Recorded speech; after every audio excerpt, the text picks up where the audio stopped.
ഇപ്പം ഞാൻ നിൽക്കുന്നത് കോയമ്പത്തൂരാണ്. കോയമ്പത്തൂരെ ഗാന്ധിപുരം ബസ് സ്റ്റാൻഡ് എന്ന് പറഞ്ഞൊരു പ്രധാനപ്പെട്ട ബസ് സ്റ്റാൻഡ് ഉണ്ട്. അതിനടുത്തായിട്ടുള്ളൊരു സ്ട്രീറ്റിലാണ് നിൽക്കുന്നത്. ഇവിടെയാണ് ഞാൻ ഇന്നലെ തങ്ങിയത്.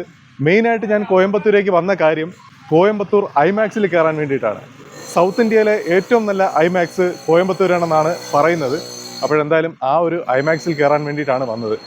F1 എന്ന് പറഞ്ഞൊരു സിനിമ റിലീസായിരുന്നു കുറച്ച് നാൾ മുമ്പ്. അത് കാണണമെന്ന് കുറേ നാളുകൊണ്ട് വിചാരിക്കുവാണ്. നല്ല അഭിപ്രായം പറയുന്നൊരു സിനിമയായിരുന്നു, ഇംഗ്ലീഷ് സിനിമയാണ്. അപ്പോഴേ അത് ഐമാക്സിൽ കാണണമെന്ന് ഞാൻ കുറേ നാളുകൊണ്ട് വിചാരിക്കുവാണ്. പക്ഷേ പല സാഹചര്യങ്ങളിലും അത് നടക്കുന്നില്ല. അപ്പോഴേ എന്തായാലും ഇത്രയും ദിവസമായിട്ടും ആ സിനിമ അവിടെ നിന്ന് മാറിയിട്ടില്ല. എന്തായാലും ആ സിനിമ ഞാൻ ഐമാക്സിൽ കാണാമെന്നാണ് വിചാരിക്കുന്നത്. ഉച്ചയ്ക്ക് 11:45 ഷോ ഞാൻ ബുക്ക് ചെയ്തിട്ടുണ്ട്. ടിക്കറ്റ് ചാർജ് 410 രൂപയാണ്. എന്തായാലും നല്ലൊരു സീറ്റ് ബുക്ക് ചെയ്തിട്ടുണ്ട്. ഐമാക്സിൽ ഏത് ഭാഗത്തിരുന്നാലും നല്ലതുപോലെ കാണാമെന്നാണ് പറയുന്നത്. എന്തായാലും ഞാൻ ഇതേവരെ ഐമാക്സിൽ കയറിയിട്ടില്ല. എന്തായാലും നമുക്ക് ആ തിയേറ്ററിലേക്ക് പോകാം. എന്തെങ്കിലും കഴിച്ചതിന് ശേഷം പോകാം. ഇതാ ഇവിടെ ആയിട്ട് നല്ല പൂരി എല്ലാം റെഡി ആയിട്ടിരിപ്പുണ്ട്. ഇതാ കണ്ടില്ലേ, നല്ല അടിപൊളി പൂരിയൊക്കെ റെഡി ആയിട്ടിരിപ്പുണ്ട്.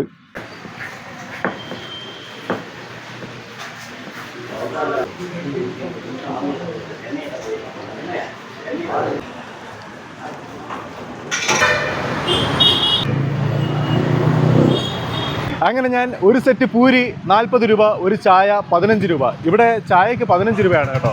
അങ്ങനെ ചായയും കാപ്പുടിയും എല്ലാം കഴിഞ്ഞിട്ട് ടൗൺ ബസ് സ്റ്റാൻഡ് അടുത്തേക്ക് വന്നിരിക്കുവാണ്. ഇതാ കണ്ടില്ലേ, ആ കാണുന്നത് ടൗൺ ബസ് സ്റ്റാൻഡാണ്. ഈ ടൗൺ ബസ് സ്റ്റാൻഡിന് നേരെ ഓപ്പോസിറ്റ് ആയിട്ടുള്ളതായി ഈ ഒരു വഴി ഉള്ളിലേക്ക് പോയെടുത്താണ് ഞാൻ തങ്ങിയത്. ഇങ്ങോട്ടേക്ക് കുറേ ലോഡ്ജുകളുണ്ട്, റേറ്റ് കുറവാണ്. സിംഗിൾ റൂമിന് 500 രൂപയേ ഉള്ളൂ. പക്ഷേ റെയിൽവേ സ്റ്റേഷൻ അടുത്തുള്ള സിംഗിൾ റൂമുകൾക്ക് റേറ്റ് കൂടുതലാണ്. 800ഉം 1000ഉം ഒക്കെയാണ് ചോദിക്കുന്നത്. അറുത്ത റേറ്റാണ്. പക്ഷേ അതിനേക്കാൾ നല്ലത് ഇവിടെ വന്ന് റൂം എടുക്കുന്നതാണ്. അങ്ങനെ ഞാൻ ബസ് സ്റ്റാൻഡിനകത്തേക്ക് വന്നിരിക്കുവാണ്. ബ്രോഡ്വേ സിനിമാസിൽ ഇറങ്ങേണ്ട സ്റ്റോപ്പ് ചിത്ര എന്നാണ് സ്റ്റോപ്പിൻ്റെ പേര് കേട്ടോ. 20A നമ്പർ ബസ് അങ്ങോട്ടേക്ക് പോകും. ഇതാ കണ്ടില്ലേ, ഈ കാണുന്ന ബസ് അങ്ങോട്ടേക്ക് പോകും. നമുക്ക് ഈ ബസ്സിലേക്ക് കയറാം. അങ്ങനെ നമ്മുടെ ബസ് പുറപ്പെട്ടിരിക്കുവാണ്. ഈ ഞാൻ പറഞ്ഞില്ലേ ബ്രോഡ്വേ സിനിമാസിനുള്ളിലാണ് ഐമാക്സ് ഉള്ളത്. ബ്രോഡ്വേ സിനിമാസിൽ കുറച്ച് സ്ക്രീനുകളുണ്ട്. അതിലൊരു സ്ക്രീനാണ് ഐമാക്സ്. അവിടെ തന്നെ എപ്പിക് എല്ലാം ഉണ്ട് കേട്ടോ, എപ്പിക് സ്ക്രീൻ. ഞാൻ ഐമാക്സിൽ കയറാമെന്നാണ് വിചാരിക്കുന്നത്. അങ്ങനെ ഞാൻ ഈ ബസ്സിലാണ് ഇവിടെ വന്ന് ഇറങ്ങിയത്. ഈ സ്റ്റോപ്പിൻ്റെ പേര് KMCH എന്നാണ്, കോവെ മെഡിക്കൽ സെൻറ്റർ ആൻഡ് ഹോസ്പിറ്റൽ. അങ്ങനെയാണ് KMCHൻ്റെ ഫുൾ ഫോം. അപ്പോൾ ചിത്ര എന്ന് പറഞ്ഞ സ്റ്റോപ്പിലല്ല ഇറങ്ങേണ്ടത്, KMCHലാണ് ഇറങ്ങേണ്ടത്, ബ്രോഡ്വേ സിനിമാസിലേക്ക് പോകാൻ വേണ്ടിയിട്ട്. ഇങ്ങനെയൊക്കെയല്ലേ ഓരോ കാര്യങ്ങൾ പഠിക്കുന്നത്. ഈ കാണുന്നതാണ് KMCH ഹോസ്പിറ്റലിൻ്റെ എൻട്രൻസ്. അങ്ങനെ നമ്മൾ കുറച്ചും കൂടെ മുന്നിലേക്ക് നടന്നു വരുമ്പോഴേ ഇവിടെ ആയിട്ട് ബോർഡ് വെച്ചിട്ടുണ്ട്. ഇതാ കണ്ടില്ലേ, KMCH ഹെൽത്ത്, അതേപോലെ ബ്രോഡ്വേ ഡെക്കാത്തലോൺ ഉണ്ട് കേട്ടോ ബ്രോഡ്വേയിൽ. അപ്പോൾ ബ്രോഡ്വേയിലേക്ക് നമുക്ക് ലെഫ്റ്റിലേക്ക് പോകാം. അങ്ങനെ ഈ ബോർഡ് വെച്ചിരിക്കുന്ന അവിടെ നിന്ന് നേരെ നോക്കുമ്പോൾ ദൂരെയായിട്ട് കാണാം ബ്രോഡ്വേ. കണ്ടില്ലേ, സംഭവം സിമ്പിളായിട്ട് ഞാൻ പറഞ്ഞുതരാം. കോയമ്പത്തൂരേക്ക് നമ്മുടെ നാട്ടിൽ നിന്നും ധാരാളം ട്രെയിനുകളുണ്ട്. അങ്ങനെ ഏതെങ്കിലും ഒരു ട്രെയിനിൽ കയറി വന്നിട്ട് കോയമ്പത്തൂർ വരിക. കോയമ്പത്തൂരിൽ നിന്നും ഒരു 3 കിലോമീറ്റർ ദൂരമേ ഉള്ളൂ ഗാന്ധിപുരം ബസ് സ്റ്റാൻഡ് എന്ന് പറഞ്ഞ ബസ് സ്റ്റാൻഡ്. അവിടെ വന്നു കഴിഞ്ഞാൽ തങ്ങാനുള്ള ലോഡ്ജുകളും എല്ലാം റേറ്റ് കുറച്ച് കിട്ടും. ഡോർമെട്രി എല്ലാം ഉണ്ട്. ഡോർമെട്രിയിൽ ഞാൻ തങ്ങിയില്ല, അല്ലാതെ സിംഗിൾ റൂം എടുത്താണ് തങ്ങിയത്. 500 രൂപയാണ് സിംഗിൾ റൂമിൻ്റെ ചാർജ്. പിന്നെ ഗാന്ധിപുരം ബസ് സ്റ്റാൻഡിൽ നിന്നും ഒരുപാട് ബസ്സുകൾ ഇങ്ങോട്ടേക്കുണ്ട്. അതായത് ഈ ഒരു KMCH ഹോസ്പിറ്റലിൻ്റെ ഫ്രണ്ടിലൂടെ പോകുന്നുണ്ട്. അപ്പോൾ ഈ KMCH ഇറങ്ങിക്കഴിഞ്ഞാൽ ബ്രോഡ്വേയിലേക്ക് പോകാം. അങ്ങനെ ഞാൻ ബ്രോഡ്വേയിലേക്ക് പോയിക്കൊണ്ടിരിക്കുകയാണ്. അങ്ങനെ മെയിൻ റോഡിൽ നിന്നും ഏകദേശം ഒരു 1/2 കിലോമീറ്ററോളം ഉള്ളിലേക്ക് നടക്കാനുണ്ട് കേട്ടോ. ഇതെവിടെ നടന്നു പോകുന്ന വഴിക്ക് ബിരിയാണി 169, ഖാലിദ്സ് ബിരിയാണി, ഖാലിദ്സ് ആവശ്യം വരും. തിരികെ വരുമ്പോഴേ, നമ്മൾ സിനിമയെല്ലാം കഴിഞ്ഞ് വരുമ്പോൾ നല്ലതുപോലെ വിശക്കാൻ സാധ്യതയുണ്ട്. ഇപ്പോൾ സമയം 11:15 സിനിമ. 1:30, 2:30 ആവുമായിരിക്കാം സിനിമ തീരാനേ. ബ്രോഡ്വേയിലേക്ക് നടന്നു പോകുന്ന വഴിക്ക് വീണ്ടും KMCH മെഡിക്കൽ കോളേജിൻ്റെ ആ ഒരു ആർച്ചെല്ലാം കാണാം കേട്ടോ. ഇതാ കണ്ടില്ലേ, ഇവിടെയും KMCH, കെയുടെ എക്സ്പാൻഷൻ കോവൈ. കോയമ്പത്തൂരിനെ കോവൈ എന്നും പറയും.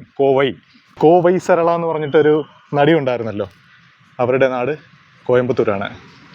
അങ്ങനെ ഞാൻ നടന്ന് ആ ഒരു ബ്രോഡ്വേ മാളിൽ എത്തിയിരിക്കുവാണ്. അത് എവിടെയായിട്ട് ഐമാക്സ്, എപ്പിക്, അങ്ങനെ ഓരോരോ കാര്യങ്ങൾ കാണിച്ചിട്ടുണ്ട്. നമ്മൾ കയറുന്നത് ഐമാക്സ് വിത്ത് ലേസർ.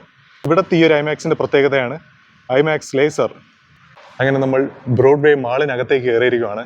ഇതിനുള്ളിൽ വേറെയും സ്റ്റാളുകളെല്ലാം ഉണ്ട്, ബ്രാൻഡഡ് ഷോറൂമുകളെല്ലാം ഉണ്ട്. എന്തായാലും നമുക്ക് പോകേണ്ടത് മുകളിലേക്കാണ്.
അങ്ങനെ ഞാൻ F1 ദ മൂവി എന്ന് പറഞ്ഞ സിനിമ കണ്ടിട്ട് പുറത്തേക്ക് ഇറങ്ങിയിരിക്കുവാണ്. ഇത് അറിയാമല്ലോ, ഒരു കാർ റേസ് അങ്ങനത്തെ ഒരു സിനിമയാണ്. പിന്നെ എനിക്ക് ഈ സിനിമ അത്ര വലിയ വർക്കായില്ല. എനിക്കെന്നല്ല, തിയേറ്ററിൽ ഇരുന്ന 1-2 പേരും ഇരുന്ന് പറയുന്നുണ്ടായിരുന്നു. എല്ലാവരും പറയുന്നത് പോലെ അത്ര വലിയ സംഭവമായിട്ടൊന്നും ഇല്ലാന്നിങ്ങനെ പറയുന്നുണ്ടായിരുന്നു. കാര്യം, പ്രധാനപ്പെട്ട കാര്യം എന്താണെന്നറിയോ, ഈ സിനിമയിലെ ഈ ഒരു മത്സരം നമുക്ക് വലുതായിട്ട് കണക്ട് ചെയ്യാൻ പറ്റാത്ത കാര്യമെന്ന് വെച്ച് കഴിഞ്ഞാൽ, നമുക്കിതിൻ്റെ റൂൾസ് ഒന്നും അറിഞ്ഞുകൂടല്ലോ. ഈ ഓരോരോ ലാപ്പ് 1 ലാപ്പ് 2 അങ്ങനെയൊക്കെ പറയുന്നുണ്ട്. അതൊക്കെ ഏത് സമയത്താണ് എങ്ങനെയൊക്കെയാണ് വിൻ ചെയ്യുന്നതെന്ന് നമുക്ക് അറിഞ്ഞുകൂടല്ലോ. ഇപ്പോൾ ക്രിക്കറ്റ്, ഫുട്ബോൾ അതുമായിട്ട് ബന്ധപ്പെട്ട സിനിമകൾ വരുമ്പോൾ നമുക്ക് ഒരുപാട് കണക്ട് ചെയ്യാൻ പറ്റും. അതായത് 50 ഓവർ ക്രിക്കറ്റിൽ അവസാനത്തെ 2 ബോളിൽ 12 റണ്ണ് വേണമെന്ന് പറയുമ്പോൾ നമുക്കൊരു വാശിയൊക്കെ വരില്ലേ. അതായത് 2 ബോളിൽ 2 സിക്സ് അടിച്ചെങ്കിലേ ജയിക്കുള്ളൂ. അതേപോലത്തെ കാര്യങ്ങളെല്ലാം നമുക്കറിയാം. പക്ഷേ ഇതിൻ്റെ ഈ ഒരു റേസിങ്ങിൻ്റെ റൂൾസും കാര്യങ്ങളൊന്നും നമുക്ക് അറിഞ്ഞുകൂടല്ലോ. അതുകൊണ്ട് അത്ര വലിയ നമുക്ക് കണക്റ്റ് ആയില്ല. പക്ഷെ നല്ലതുപോലെ ആ ഒരു സിനിമ ചിത്രീകരിച്ചിട്ടുണ്ട്. ശരിക്കും ആ ഒരു ഡ്രൈവിംഗ് സീറ്റിൽ കയറിയിരിക്കുന്നത് പോലെ തന്നെ നമുക്ക് തോന്നുന്നുണ്ട്. അങ്ങനെ കുറേ കാര്യങ്ങളൊക്കെ ഉണ്ട് കേട്ടോ. പിന്നെ ഇതിൽ സിനിമയിൽ ഒരുപാട് സൗണ്ട് എഫക്റ്റ് ഉണ്ടെങ്കിലും ബ്ലാസ്റ്റ് ചെയ്യുന്ന സൗണ്ട് അങ്ങനത്തെ കാര്യങ്ങളൊന്നും ഇല്ലല്ലോ. അതുകൊണ്ട് തിയേറ്ററിൽ ഒരു കുലുങ്ങുന്ന ഫീലൊന്നുമില്ല. വണ്ടികളിങ്ങനെ അങ്ങനെ പോകുന്ന സൗണ്ടുകൾ മാത്രമേ ഉള്ളൂ. കാർ അങ്ങനെ പോകുന്നൊരു സൗണ്ട് ഉണ്ടല്ലോ, ആ ഒരു സൗണ്ട് മാത്രമേ ഉള്ളൂ. അല്ലാതെ ബ്ലാസ്റ്റിങ്ങിൻ്റെ സൗണ്ടൊന്നും ഇല്ല. അതുകൊണ്ട് നമുക്ക് സൗണ്ട് എഫക്റ്റ് വലുതായിട്ട് ഫീൽ ചെയ്യുന്ന ഒരു സിനിമയാണെന്ന് വെച്ച് കഴിഞ്ഞാൽ അല്ല. പക്ഷേ ഇങ്ങനത്തെ സറൗണ്ടിങ് സൗണ്ടൊക്കെ കിട്ടും. അല്ലാതെ ഒരു തിയേറ്റർ കുലുങ്ങുക എന്ന് പറയുന്ന ഒരു സൗണ്ട് ഉണ്ടല്ലോ, അങ്ങനത്തെ ആ ഒരു ശബ്ദങ്ങളുള്ളൊരു സിനിമയല്ല ഇത്. അപ്പോഴെന്തായാലും എനിക്കൊരു ആവറേജ് എക്സ്പീരിയൻസ് ആണ് സിനിമയിൽ തോന്നിയത്. പിന്നെ ഈ ഐമാക്സിൻ്റെ കാര്യം പറയുകയാണെന്നുണ്ടെങ്കിൽ 410 രൂപയാണ് ടിക്കറ്റ് ചാർജ്. ഈ 410 രൂപയ്ക്ക് വർത്തിയാണോ എന്ന് ചോദിച്ചു കഴിഞ്ഞാൽ ഓക്കെയാണ്. കാര്യം നമുക്ക് ഭയങ്കര ഒരു സംഭവമായിട്ട് തോന്നുന്നില്ല. കാര്യം അത് ഞാൻ പറയാനുള്ള കാര്യം എന്താണെന്നറിയാമോ, ഞാൻ ഈ പറയുന്ന കാര്യം 90s കിഡ്സിനും ചിലപ്പോൾ കണക്ട് ചെയ്യാൻ പറ്റുമായിരിക്കും. പക്ഷേ ഇപ്പോഴത്തെ ജെൻസി പിള്ളേർക്ക് അത് മനസ്സിലാവാൻ സാധ്യതയില്ല. കാര്യം എൻ്റെയൊക്കെ കൊച്ചിലെ തിയേറ്ററുകൾ 2 രീതിയിലുണ്ടായിരുന്നു. അതായത് മോണോ സൗണ്ടും പിന്നെ DTSും ഡോൾബി ഒക്കെ ഉണ്ടായിരുന്നു. അതായത് ചില തിയേറ്ററുകളിൽ മോണോ സൗണ്ട് മാത്രമേ കാണുള്ളൂ. എന്ന് വെച്ചാൽ ആ സ്ക്രീനിൻ്റെ അവിടെ നിന്ന് വരുന്ന സൗണ്ട് മാത്രമേ കാണുള്ളൂ, സറൗണ്ടിങ് ഒന്നും കാണില്ല. അങ്ങനത്തെ തിയേറ്ററുകളും ഉണ്ടായിരുന്നു, അല്ലാത്ത ഡോൾബി തിയേറ്ററുകളും ഉണ്ടായിരുന്നു. നമുക്ക് രണ്ടും ഒരു വ്യത്യാസം ഫീൽ ചെയ്യുമായിരുന്നു. പക്ഷേ ഇപ്പോഴും തിയേറ്ററുകളെല്ലാം അത്യാവശ്യം നല്ല സൗണ്ടൊക്കെ ഉള്ള തിയേറ്ററുകളല്ലേ. സൗണ്ടും അല്ലാത്ത ഫെസിലിറ്റികളെല്ലാം തന്നെ ഇപ്പോഴേ ഒരു മൾട്ടിപ്ലക്സിൻ്റെ രീതിയിലുള്ള തിയേറ്ററുകളാണല്ലോ ഇപ്പോഴെല്ലാം.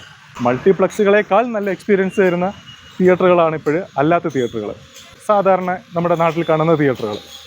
അങ്ങനത്തെ തിയേറ്ററുകളെല്ലാം കയറിയിട്ട് നമുക്ക് ഈ ഐമാക്സിലേക്ക് വരുമ്പോൾ നമുക്കങ്ങനെ വലിയൊരു വ്യത്യാസം ഫീൽ ചെയ്യില്ല.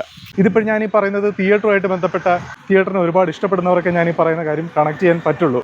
എന്ന് വെച്ചാൽ നല്ലൊരു തിയേറ്ററിൽ നിന്നും, സാധാരണ തിയേറ്ററല്ല, നല്ലൊരു തിയേറ്റർ കാണുമല്ലോ. നമ്മുടെ ഏരീസ് ഫ്ലെക്സ്, ട്രിവാൻഡ്രത്ത് പറയുകയാണെന്നുണ്ടെങ്കിൽ ഏരീസ് ഫ്ലെക്സ്, പിന്നെ അതേപോലത്തെ തിയേറ്ററുകളുണ്ടല്ലോ. അങ്ങനത്തെ തിയേറ്ററുകളുമായിട്ട് ഭയങ്കര ഒരു വ്യത്യാസം നമുക്ക് ഫീൽ ചെയ്യുന്നില്ല. എന്നാൽ ഒരു ചുവട് മുകളിലാണ്. പക്ഷേ നമുക്ക് ഭയങ്കര ഒരു വ്യത്യാസം ഫീൽ ചെയ്യാത്തത് കൊണ്ട് നമുക്കത്ര വലിയൊരു സംഭവമായിട്ട് പറയാൻ തോന്നുന്നില്ല ഐമാക്സ്. എന്നാലും കുഴപ്പമില്ല, നമുക്കൊരു ആഗ്രഹം തീർക്കാം. ഐമാക്സിൽ കയറിയിട്ടുണ്ടോ എന്ന് നമ്മുടെ മനസ്സിൽ ഇങ്ങനെ ഒരു തോന്നൽ വരുമല്ലോ. സിനിമ തിയേറ്ററുകളെ ഇഷ്ടപ്പെടുന്നവർക്ക് അവരുടെ മനസ്സിലൊരു ചോദ്യമാണ്, ഐമാക്സിൽ കയറിയിട്ടുണ്ടോ എന്ന്. നമ്മുടെ മനസാക്ഷിയോട് പറയാമല്ലോ, നമ്മൾ കയറിയിട്ടുണ്ട്, നമ്മൾ ഐമാക്സിൽ കയറിയിട്ടുണ്ട്. അങ്ങനെ പറയാൻ വേണ്ടിയിട്ടും കൂടെയാണ്, എൻ്റെ മനസാക്ഷിയോട് പറയാൻ വേണ്ടിയിട്ടും കൂടെയാണ് ഞാൻ ഇന്ന് ഐമാക്സിൽ കയറിയത്. ഇനിയിപ്പം ഒരു ബ്ലാസ്റ്റ് ചെയ്യുന്ന സൗണ്ടൊക്കെ ഉള്ള സിനിമകളുണ്ടല്ലോ, അതായത് സൂപ്പർമാൻ, സ്പൈഡർമാൻ, കൈ കഴിക്കുന്ന സൂപ്പർമാൻ, സ്പൈഡർമാൻ, അതേപോലത്തെ സിനിമകളൊക്കെ ഉണ്ടല്ലോ.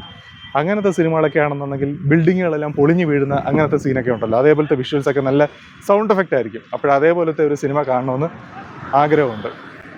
തിരുവനന്തപുരത്ത് ഐമാക്സ് ഉണ്ട് കേട്ടോ. പക്ഷേ തിരുവനന്തപുരത്ത് ഐമാക്സിനേക്കാൾ കുറച്ചും കൂടെ ക്ലാരിറ്റി കൂടുതൽ ഇവിടെയാണ്. ഡിസ്പ്ലേക്കുള്ള ക്ലാരിറ്റി, വിഷ്വലിനുള്ള ക്ലാരിറ്റി. പിന്നെ വേറൊരു കാര്യം പറയേണ്ടത്, ഇവിടുത്തെ ഫെസിലിറ്റീസ് എല്ലാം പക്കയായിരുന്നു കേട്ടോ. എല്ലാം, അതായത് ലോബിയും കാര്യങ്ങളും എല്ലാം അടിപൊളിയായിരുന്നു. ലോബിയിൽ നല്ല എന്താ പറയുന്നത്, നമ്മളൊരു വലിയൊരു 5 സ്റ്റാർ സെറ്റപ്പിൽ ഒരു സംഭവത്തിൽ പോകുന്ന പോലെയാണ് നമുക്ക് തോന്നിയത്. അവിടെ പോപ്കോൺ വാങ്ങിയിട്ട് നമുക്ക് ഇഷ്ടമുള്ളതുപോലെ ഫ്ലേവർ ചേർക്കാം. അത് എനിക്ക് പുതിയൊരു എക്സ്പീരിയൻസ് ആയിരുന്നു കേട്ടോ. ഞാൻ വേറെ എവിടെ അങ്ങനെ കണ്ടിട്ടില്ല. പോപ്കോൺ, നമ്മൾ പ്ലെയിൻ പോപ്കോൺ വാങ്ങിയിട്ട് നമുക്ക് ഇഷ്ടമുള്ള ഫ്ലേവർ, അതിലേത് ഫ്ലേവറാണോ നമുക്കിഷ്ടം അത് നമുക്ക് ചേർത്ത് കഴിക്കാൻ പറ്റും. അതൊക്കെ ഒരു നല്ലൊരു സംഭവമായിട്ട് എനിക്ക് തോന്നി. എനിക്കതൊരു പുതിയ അറിവാണ്. വേറെ എവിടെയെങ്കിലുമൊക്കെ ഉണ്ടോയെന്ന് എനിക്ക് വലിയ പിടുത്തമില്ല. അങ്ങനത്തെ കുറച്ച് കാര്യങ്ങളൊക്കെ കണ്ടായിരുന്നു. സീറ്റൊക്കെ കൊള്ളായിരുന്നു. സീറ്റൊക്കെ എന്ന് പറയുമ്പോൾ നമ്മുടെ ഗെയിമിംഗ് ചെയർ പോലെയൊക്കെയുള്ളൊരു സീറ്റായിരുന്നു. അങ്ങനെ കുറേ സംഭവങ്ങളൊക്കെ ഉണ്ടായിരുന്നു. അങ്ങനെ ജീവിതത്തിൽ ആദ്യമായിട്ട് ഐമാക്സ് എക്സ്പീരിയൻസ് ചെയ്യാൻ പറ്റി. അങ്ങനെ ഞാൻ നടന്ന് ഒരു മെയിൻ റോഡിലേക്ക് വന്നിരിക്കുവാണ്. ഇതാ കണ്ടില്ലേ, ഈ കാണുന്ന റോഡിലേക്ക് വന്നിരിക്കുവാണ്.